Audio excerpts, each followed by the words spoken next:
Once in northern Oklahoma, on a Native American's farm, oil was discovered.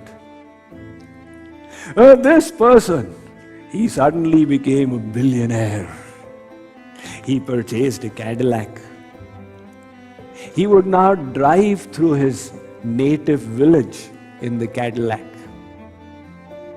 He had lots of friends and social connections. So while driving, he would always talk to them. As the car moved, he would turn to the left and also turn to the right. Sometimes he would turn all the way over to speak to somebody behind. Despite all his histrionics, the car never suffered an accident. Do you know why? Because there were horses pulling it. He never switched on the ignition. He was not so intelligent. It had a 98 horsepower engine inside that Cadillac, but he was using 2 horses to pull his car. Similarly, we all have infinite potential, but we have crippled it. So what are the things that cripple it? Firstly is our false beliefs. If you have created a false belief, now is the time to shed it. Or remove this belief that you are a bag of chemicals. Second, get out of your comfort zone in terms of your emotions and also your beliefs. This falling into the rut is a big spiritual problem. The power of the rut, the northern Canadians know. It is said in North Canada there are only 2 seasons. The first is winter, which is for 11 months a year, and the second season is July. The only part of the year which is not winter. For a little while the snow thaws and the ground becomes slushy. A car happens to go by. It creates trenches with its wheels. But very soon the water freezes up again to create this deep rut. Those ruts continue for long.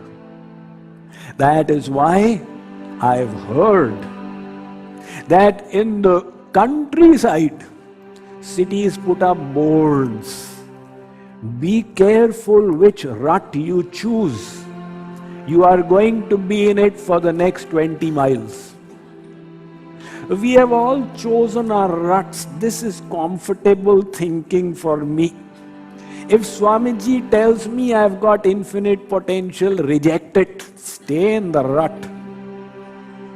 But if you wish to grow, you have to move out of your zone of comfort which you have gotten habituated to over the last few decades and choose to believe that as a child of God I have got infinite potential. And then the next thing is to commit yourself to growth and excellence.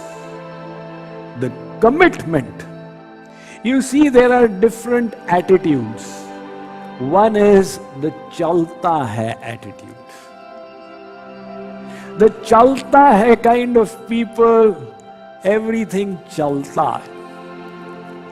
And there are those who say if anything is worth doing at all, it is worth doing well. Particularly your spiritual journey. And that requires a commitment to ourselves. Not to Swamiji or anybody else, but to our own selves. To strive for excellence to the best of our ability. Those who attained God realizations were the ones who had this temperament and internal attitude. Take a look at Dhruv. He was only a 4-year-old. When he was departing to the forest as a 4-year-old, Narad met him and said, "What do you want to do?" He said, "I wish to meet God." Narad said, "Forget it. I'll offer you some gold and jewels. Why don't you take that?" No compromise. So Narad tried again. He said, there is so many wild animals out there, they can get at you.